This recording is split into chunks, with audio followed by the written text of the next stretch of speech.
باس لەوەکەم کە چۆن ئەم خوشکە بە ڕێزانەی لێمان کۆبوونەتەوە بە تایبەتی ئەوانەی کە خۆیان بەڕەوتەوە نەزانن چۆن ئیشەکانمان بکەین، چۆن بتوانین کۆمەڵکاریەکی کاریگەر دروستکەین. ئەو بوارانەی کە خوشکان نەتوانن ئیشی تیا بکەن وەکو ئەو بوارانەوەیە کە باقی براکانی تر ئیشی تیاکەن، بەڵام چۆن خۆمان ڕێکخین هی ئەم ئافرەتە بەڕێزان. من کۆمەڵێک شت باسەکەم کە لێرەدا هەر پێشنیارکراون، پێشتریش لە پاڵتۆکە باسم کردن لەگەڵ کۆمەڵە خوشکێکی بەڕێزە، واروها ناردیشم بۆ مەجموعە خوشکێکی بەڕێز، تقریبەن 20 خوشکێکی بەڕێز. هەندێک لەوانە وەڵامیان داوەتەوە، اقتراحی جوانتریان کردووە، ئاڵوگۆڕ بەسەر ئەم بڕگانەیە ئەشێ بهێنن. بەڵام من دیسانەی خەمە پێشچاوی هەمووان دایرەیەکی بەرفراوانتر بۆی بزانین چۆن ئەتوانین کاری خوشکان ڕێکخین، ئەوانەی کە خۆیان بەڕەوت دەزانن یان ئەوانەی کە خۆیان بە تەرەفداری من ئەزانن و ئێمە چۆن ئەتوانین خزمەتی ئیسلامەکە بکەین لەم ڕێگایە. ئەو بارانەی کە من وەکو پێشنیاری خەمە پێشچاوی خوشکان بێگومان تەواً برایان دەتوانن مناقەشەی بکەن و برایان نەتوانن تیا ڕاوێژکار بن، ڕێی خۆیان دەرببڕن و هەرێکەش لە ئەزمون و زانیاری خۆی و قسەی لەسەر بکە. یەکەم دائیرە یەکەم تێگەیشتنی خوشکان لە دینەکە. ئەمە بازنەیەکی گەورەی هەروەکو کەڵین تێگەیشتنی برایان لە دینەکە. تێگەیشتنی خوشکانیش لە دینەکە پێویستی بەم ڕوکنانە هەیە: ئەلف و بێ.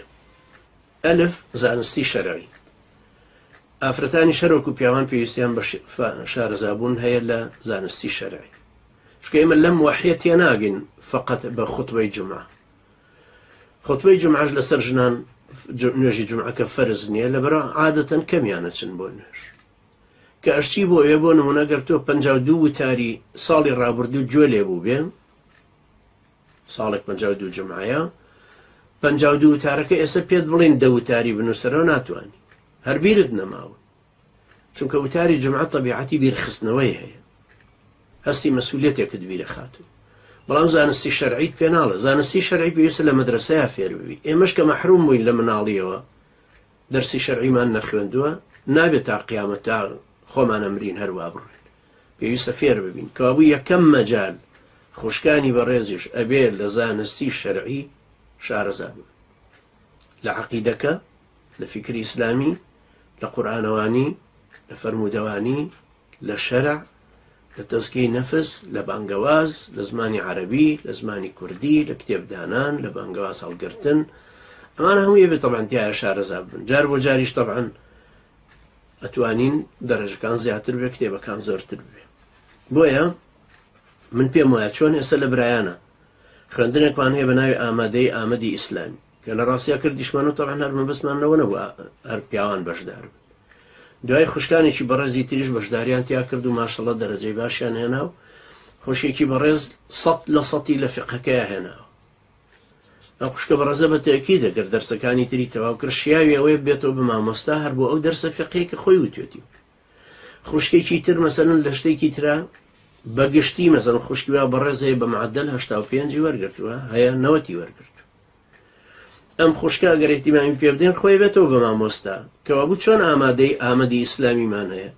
ئەشێ ئەم جارە ئامادەی عایشەی سیدیقە بکەینەوە، خوشکان سەرپەرشتی بکەن، مدیرەکەش لە خۆیان بێ، مامۆساکانیش لە خۆیان بێ، تەلەوەکانیش لە خۆیان بێ، ئاسانتریش دەتوانن بە دەنگ یەکترەوە بێن، بەڵام سەرپەرشتیەکەی هەر من بیکەمەوە، چونکە ئەو کاتە نایڵین ئیشەکە سەر بە خۆب بێ و لە توپەتی لێ بێتەوە، بەڵام لەبەردەستی خۆمانە بێ بۆی خۆشم بتوانم تەوجیهەکان بەردەوام بدەمەوە بە مدیرەکە، بە مامۆستاکانی، ئاگام لە ئیمتیحانات و لە ڕێساکانی خوێندنەکە بێ ئینشاءڵڵا. کەوابوو ئەشەیەکێک لە ئیشکردنمان بۆ زیادکردنی زانستی شەرعی لەلایەنی خوشکەکانەوە دامەزراندنی ئامادەیەکی عایشەی سیدیقە بێ، هەر ناوێکی تر کە خوشکانیش اقتراحەکەن و لەسەری متفقە بێ.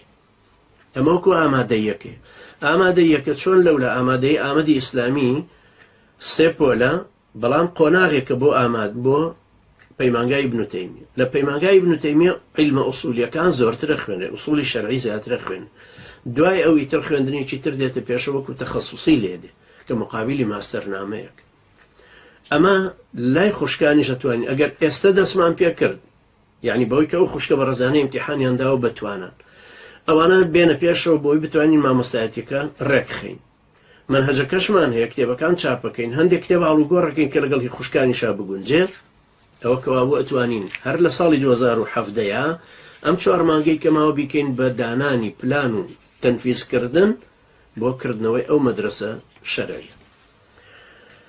بڕگەی دووهەمی لە زانستی شەرعی ڕۆشنفکرکردنی فکری و سیاسی خوشکانە. ناشێ فکر و سیاسی ناشە لە لایەنی فکر و سیاسەتی شۆ خوشکانی ئێمە دواکەون.